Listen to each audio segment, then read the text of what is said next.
Hello ladies and gentlemen, this is Kevin Olson from TextLearn.com and welcome to lesson 6.7 of the Intro to Java series.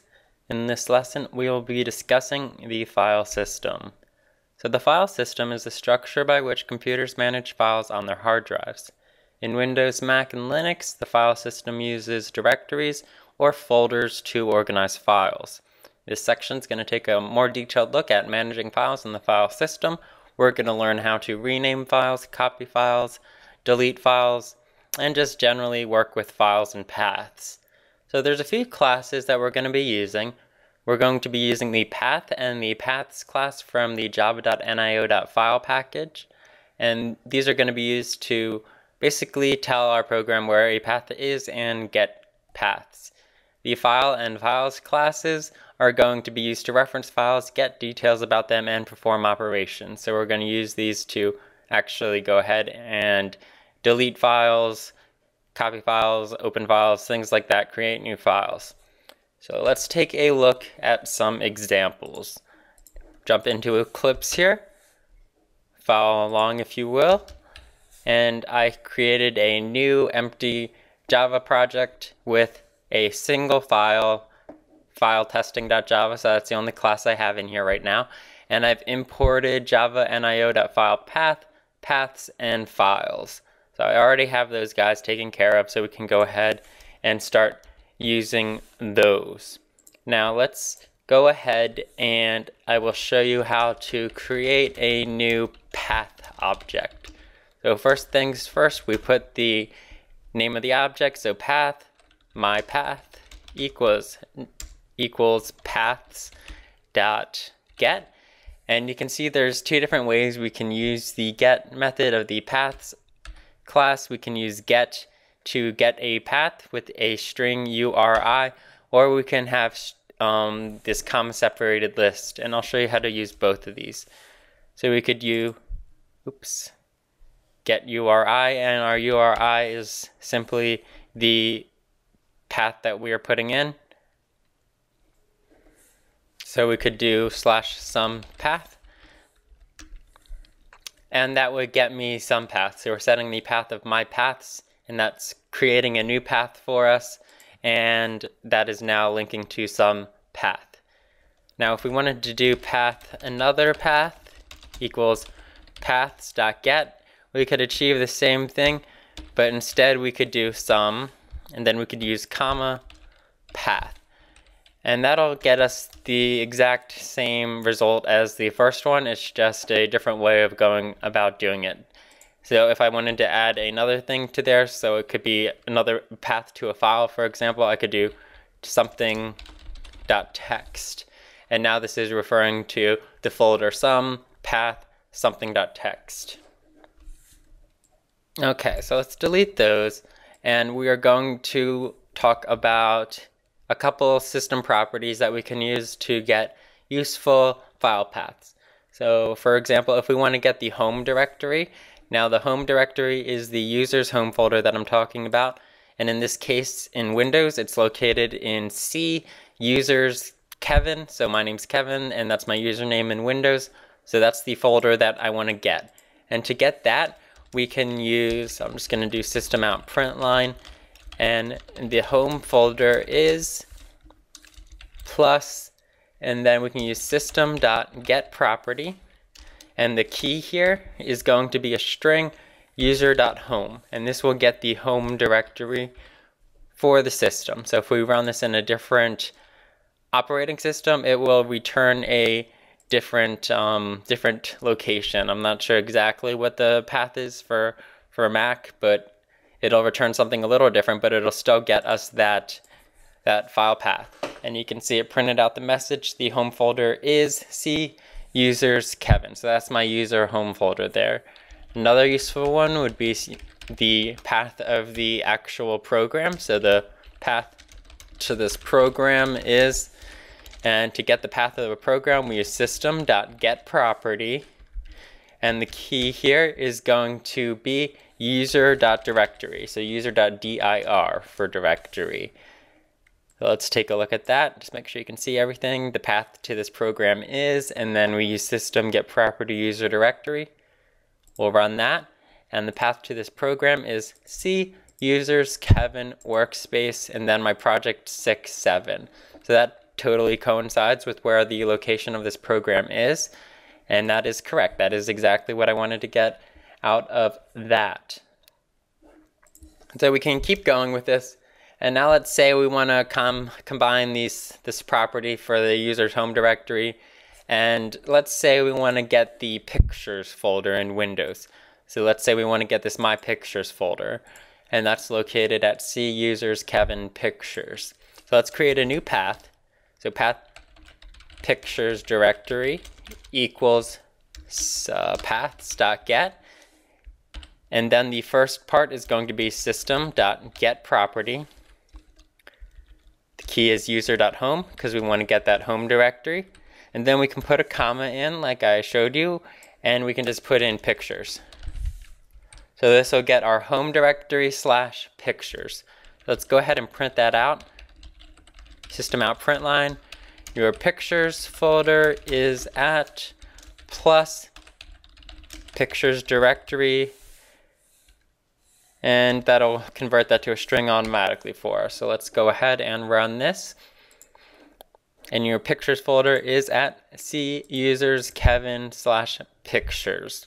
So you can see that that is how we can get things like that. And if we wanted to get my documents, of course, we could just change that pictures to documents, and that would return the documents folder in Windows.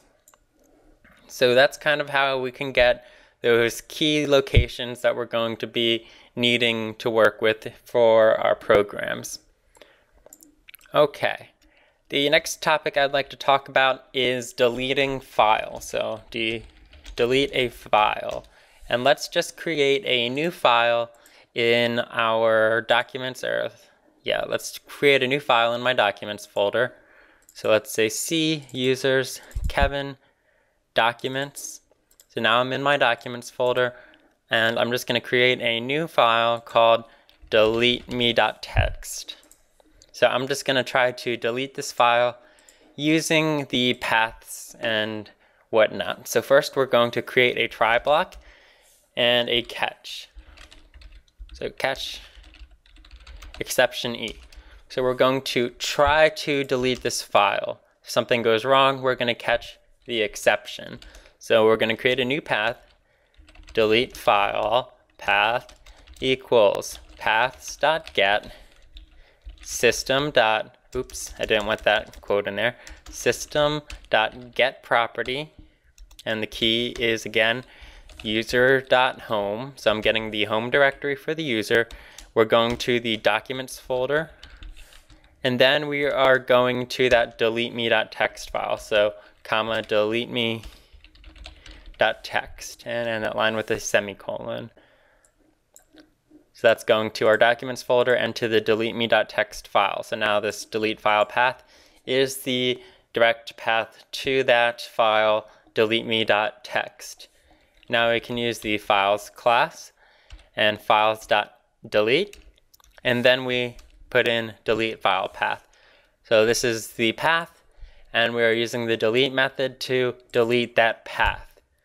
So let's go ahead and print out a message, system out print line, deleted. Oops. Okay, and let's run this program now. So I run the program, it says deleted, no exceptions came up, or I should have put an e.printStackTrace in there. And now we can see in my documents folder that deleteme.txt file was in fact deleted. Now if I try to run the program again, we can see it prints out an error message, no such file exception. So that just meant that the file could not be found because it's already deleted, of course. So that is how we can go ahead and delete a file using a file path. Okay, so the next topic I would like to discuss is renaming a file. So in order to rename a file, I have already created a file called renameme.txt in the My Documents folder, and we're going to try to rename that file into something else. So we're going to have a file, old file, And I don't believe I have imported the file class yet, so we're going to import file from Java.io. So we're going to have our old file, and that's going to be equal to a new file, and we are going to use system.getProperty, user home, plus the documents folder, and the file is called oldfile.txt. So this time, instead of using commas, we are just passing a string to this file. We're creating a new file with a string that contains the path to that old file. And the old file is called renameme.txt, not oldfile.txt. My apologies, I was looking at the example on the website. So file, new file equals new file. And this is going to be the name of the file that we are renaming it to. System.getProperty, user home, plus /documents / and then the name of the file we want to rename it to. I'm going to rename it to SukiIsAwesome.txt, and Suki is the name of my dog.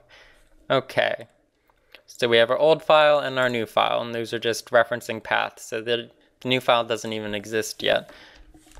And to rename the old file into the new file, we can use old file. So we're talking about that old file object. And we can do old file.rename to, and this rename to method will rename it. So old file.rename to new file. So that method will rename the file for us. Let's take a look. We have renameme.txt in there.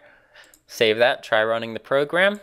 We run it, and you can see that the file has been renamed to SukiIsAwesome.txt. So that is how we can go ahead and rename a file. Now let's say we wanted to move the file instead. We can use the rename to method to do the same thing, but let's say instead of renaming that file to SukiIsAwesome, we just rename it to, we'll leave it as renameme.txt in my documents folder. And let's say we want to move this to the user's home folder. So we just go ahead and we get rid of that documents and rename me.txt now. So this is putting it in the user's home folder, and we are moving it out of the documents folder. So old file.rename to new file. Let's save that and run it.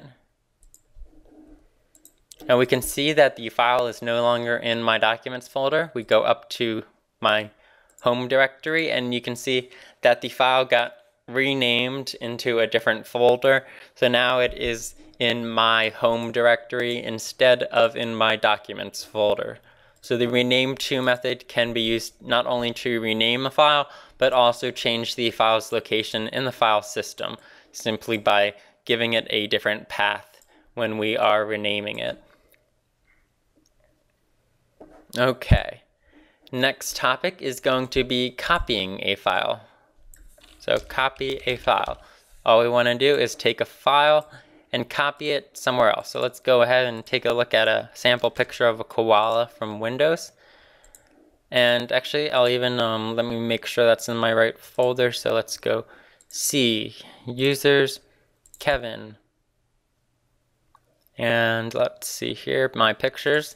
So my pictures, and I'm gonna put that in my pictures folder. So we have a picture of a koala in my user home directory picture folder.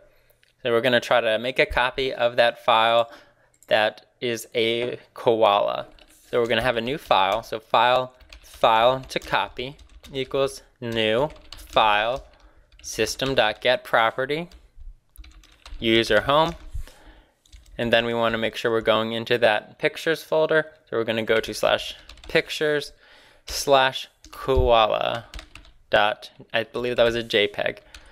So C users home koala.jpg. So I am taking that picture of a koala, and I'm going to go ahead and copy it. So we have to create a new file again, copied file. So this is going to be the path to the copy of that file. New file system.getProperty. And we're just going to put it in the same pictures folder, plus slash pictures slash koala copy.jpg. So we're taking that koala.jpg and copying it to the same folder, and we're calling it koala copy.jpg now instead of just koala.jpg. So in order to copy that, we can create a new file. Let's do this the manual way first. There is a method that we can use to copy the file, but first I want to show you how we can do it the manual way. So let's do create a new file. So copied file dot create new file. We're making that new file called copied file using the create new file method, which I believe I discussed in a few of the last topics. And we're gonna have to create our streams. So file input stream fis equals new file input stream file to copy. And I need to import file input stream from Java.io. We're gonna have a file output stream, FOS equals new file output stream, and that's just going to be the copied file. So if you can see what I'm trying to do here is we're creating an input stream that's going to read the original file, and then we're going to create an output stream that's going to write the new file. So we're just gonna basically go through all the bytes in the old file and print those bytes into a new file. So let's write from old file to new file. So we're gonna have to have int a byte, and that int's just gonna represent a byte. So we're gonna go byte by byte by byte and copy each byte individually. We're not gonna use a buffer or anything like that. You could do that if you wanted to, of course, but just make things simple.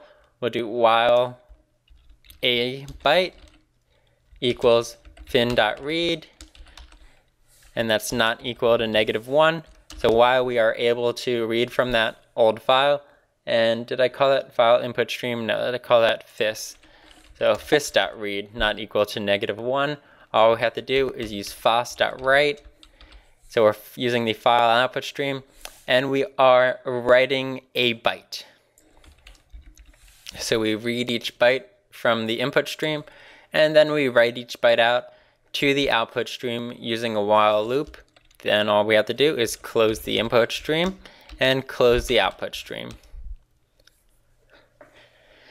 So we created our files, file to copy, copied file. We created that new file for the copied file, and then we created our input and output stream, and we read each byte from the input stream and wrote those to the output stream with the new file. So let's run that. Go to the pictures folder, and we can see, you saw it right there, I hope, a little bit, where it looked, the preview there had a bit of distortion in it, and that's because it was still copying the bytes. But we can see now it finished copying koala.jpg, koala.jpg. So it copied every byte in the original file into the new file there. So that is how we can copy a file manually. Alright, so now we're going to go about automatically copying the koala file. You can see I deleted the copy from my pictures folder, and now we are going to copy it using the files copy method. So this is built into the files class, and we can use it to copy a file. Instead of using files now, because we had to use those for the input and output stream, we are going to use path instead. So we're going to use path file to copy and path copied file, and we'll use that paths.get method instead of creating a new file. So paths.get, that'll create our new path. So we have the path file to copy referring to the original, and path copied file referring to our new file. The other thing we'll have to do is we have to import another class in here to copy the file. So we import static java nio files dot what is it, files dot, no, it's file dot standard copy operation dot asterisk. So this will import some constants for us to use, and we just need to make sure this is imported in order to use the standard copy operations. I'll show you that now. We can use files.copy, and we can see we have a path source and a path target as an option here, and then our copy options. So our source is going to be the file to copy, our target is going to be the copied file, and the option we will use is replace existing. And that's a constant that got provided to us from this standard copy operation package. So we have file copy, file to copy, copied file, and if there's a file there already, we're just going to replace it. So we go to our folder here, we can see that there's only the original koala picture in there. We run the program, and we can see now we have koala and koala copy. So that's how we can use the files copied method in order to copy a file by passing it a couple paths. Okay, that is copying.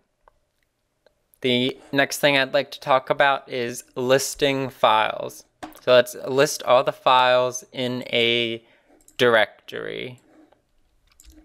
In order to do this, let's just rename that list files in a directory. We're going to do file documents folder equals new file oops, I keep doing that, equals new file system.getProperty user home plus slash documents and semicolon. So we're creating a new file, which is actually, it's not even a file, but it's a folder. So we're using this file object to reference the documents folder itself. And now we can do files in folder. So we're creating an array of files now called files in folder, and each index in that array is going to refer to one of the files in that documents folder. So we can use documents folder dot, and we have this list files method, and that list files method will return all the files in that folder and throw them into our array for us automatically. So all that remains is for us to print those out. So we can do for int I equals 0, I is less than files in folder dot length I plus plus, and then we go ahead and print those out. So system out print line files in folder I. So we're printing out each file in that folder using the output stream.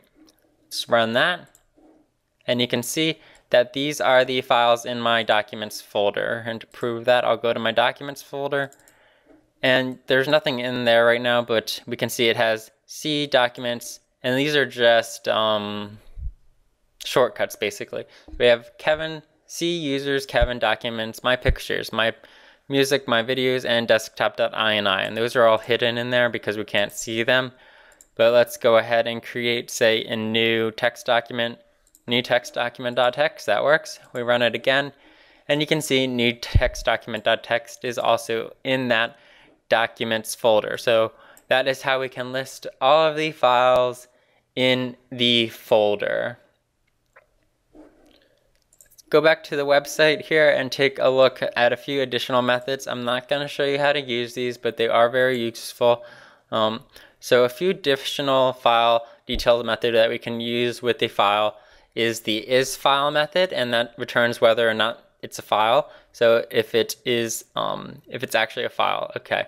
And then we have isDirectory. So that means that if that file is a directory, it'll return true. So in this case, let's say for our documents folder, so if documents folder dot isFile system out print line, this is a file. Now let's see what happens when we run this. It doesn't print out anything because that file is actually a folder. If I was to change that to, let's make this test.txt documents, and I know I said I wasn't gonna show you how to do this, but I'm showing you how to do it anyway. So let's do here. I changed that to test.txt, and we can see now the isFile method returned true. So it printed out this is a file. Now if we use documents folder dot is directory, this is a directory, and we got rid of that file there, and we run this. It says this is a directory because now that file object is actually pointing to that specific directory. So those are the isFile and isDirectory methods. The length method will return the length of the file in bytes, so we can actually use this length method on a file to get the file's size. So let's see, test.txt, and let's put a little bit of stuff in there just so it actually has like a little bit of a size. Hello world. Oops, didn't mean to do that. Hello world. Okay. And we can say,